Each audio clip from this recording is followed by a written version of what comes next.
Shalom, estamos aqui para mais uma aula. Antes de nós sairmos do Aleph Beit, eu quero entrar em um assunto com vocês que é sobre as letras coroadas. É um assunto especial, porque essas letras coroadas elas aparecem em alguns lugares na Torá, em alguns rolos, não são todos.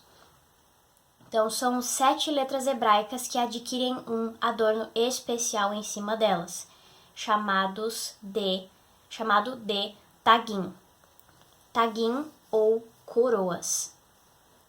Então, são 7 letras, mas se a gente for contar com o formato sofite de uma delas, do tzad, elas se tornam 8.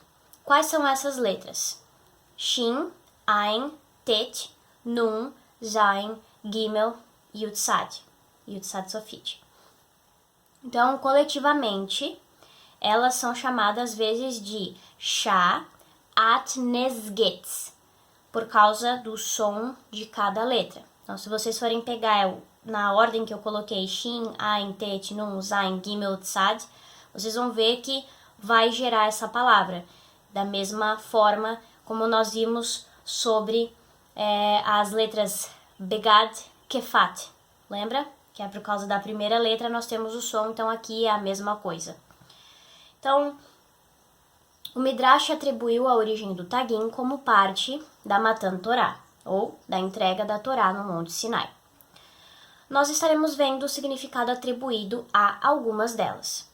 A gente não tem um significado próprio para todas elas, mas nós temos algumas situações em que a gente tem uma ideia clara do que elas significam. Aqui nós vamos estar vendo o significado de 2 delas, e o restante a gente vai estar descobrindo quando a gente fizer algum estudo onde Deus traga essas letras coroadas. Só pra gente ter, então, aqui, é só pra gente ter, então, uma ideia de que elas existem e de que quando nós vermos, elas vão trazer um significado mais profundo, ok? Então, vocês podem observar, eu coloquei 3 imagens para vocês.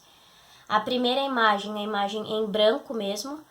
Ela é a imagem com todas as letras formando aquela palavra que eu falei para vocês, Sha'atnesgetz.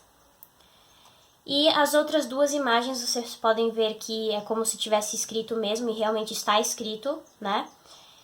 Essas daí são exemplos de rolos que estavam escritos dessa forma. Então vocês podem ver o tagim, os tagim, né? Não é taguins, é tagim, porque já está no plural. Então, os tagim, vocês podem ver que estão acima das letras, né, de algumas delas.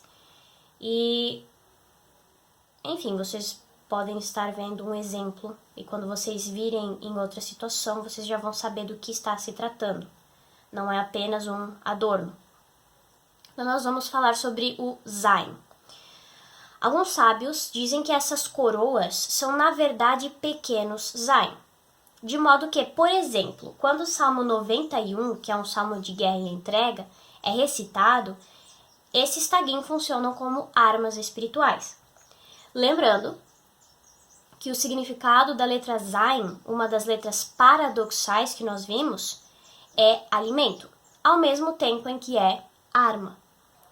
Então, coloquei o exemplo de novo, o significado do Zain para a gente lembrar. Arado manual para trazer comida, semear, arma ou espada. O Zain também representa Yeshua equipado com a espada do Espírito do Santo. Uma vez que o Vav representa Yeshua e que o Zain é o Vav coroado, nós podemos então ver que o Zain também representa Yeshua, o Messias, o verdadeiro rei, o pão da vida. E, como o Zain representa arma e espada, nós vemos que Yeshua está equipado com a espada do Espírito do Santo. Então, nós podemos observar que Yeshua é, de fato, o pastor protetor de suas ovelhas e também aquele que as alimenta. Ele é tudo. Agora, nós vamos falar sobre o Tet. As partes da letra Tet, que são Vav e Zain, de novo nós temos o Vav e o Zain, são as mesmas que para a letra Het, mas a diferença aparece no Vav. o aspecto da letra que representa o homem. Como veremos a seguir, a letra Tet pode retratar tanto o homem que está em rebelião diante do Senhor, quanto o que está rendido a ele. Lembrando que o Tet é outra letra paradoxal, onde apresenta o bem e o mal. Então, nós temos o bem e o mal. Ali no mal nós temos a cabeça, o rabo da serpente, e embaixo nós temos a palavra escrita, serpente, ok? Que é Nahash. Nós vamos estar vendo mais adiante. Então, no bem, nós temos o Vav, que representa o homem prostrado em submissão, e o Zain, que representa o homem coroado com a espada do Espírito. Então, nós temos um homem, Vav, que se prostrou diante do homem coroado, Zain, tomando sobre si, o seu jugo, o jugo de Deus, Ret. Então, a sua alma está sujeita à disciplina do Senhor. Este homem vai morrer para si mesmo e tudo o que está fora do jugo dele, do jugo de Deus. Por outro lado, se a alma se recusa a curvar-se e em vez disso ela se rebela, a vida interior assumirá as características da serpente, Nahash, ou Satã. Se esse homem escolhe viver para si mesmo, confiando em seu próprio sentido interior e de autonomia, ele vai compartilhar o destino de Ra-Satã e comer poeira, ou as coisas da carne. Este princípio pode ser visto na história de Moisés e seu cajado, lá em Êxodo 4, do 2 ao 4. O cajado representou o centro da autoridade de Moisés. E Deus pediu para que ele fosse jogado, derrubado, em obediência a ele.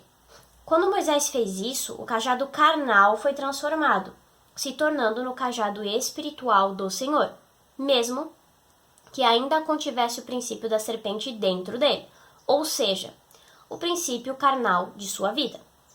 Mais tarde, Moisés pecou usando esse mesmo cajado de forma carnal, golpeando a rocha 2 vezes, indicando que ele tentou retomar a sua própria autonomia ao invés de ceder à vontade do Senhor. Então aí nós temos mais uma revelação em relação ao que aconteceu lá com Moisés quando ele golpeou a rocha, né?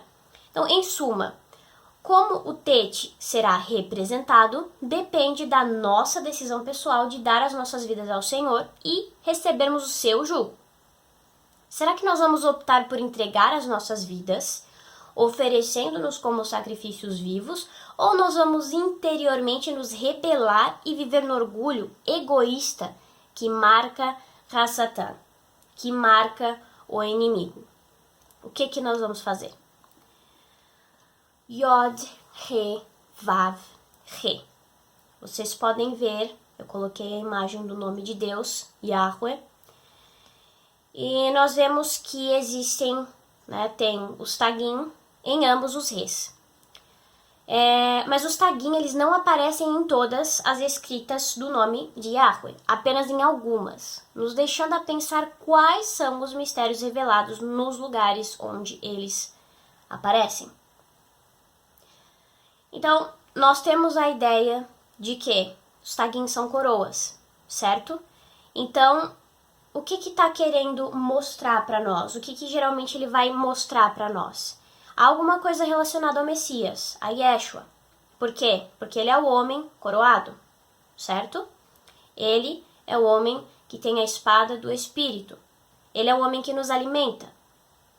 Então, todas as vezes que nós virmos, a gente tem que se lembrar disso, ok? Então, conclusão. As letras coroadas são letras que se tornam mais especiais quando estão em uma palavra. Nós devemos saber delas para quando a gente vê elas, sabermos o que Deus está querendo nos dizer. Nem todas elas possuem um significado próprio, mas cabe a revelação dada a cada um para saber e escolher entre o bem e o mal, entre o fim que Deus tem para nós ou o mesmo fim de Ra-Satã. Qual tem sido o lado do Tet que você tem escolhido? Você tem escolhido o lado do homem coroado ou o lado da rebelião? Então, nós ficamos por aqui. Essa é uma aula especial dentro do Aleph Bet. Espero que vocês tenham gostado. Eu particularmente acho muito interessante essa questão dos tagim. Muito bonito também você vê nas letras que elas estão escritas de forma diferente. Então é mais uma coisa que Deus colocou para nos chamar a atenção, né? E vamos ficar ligados, porque a coroação tá chegando. Então, shalom.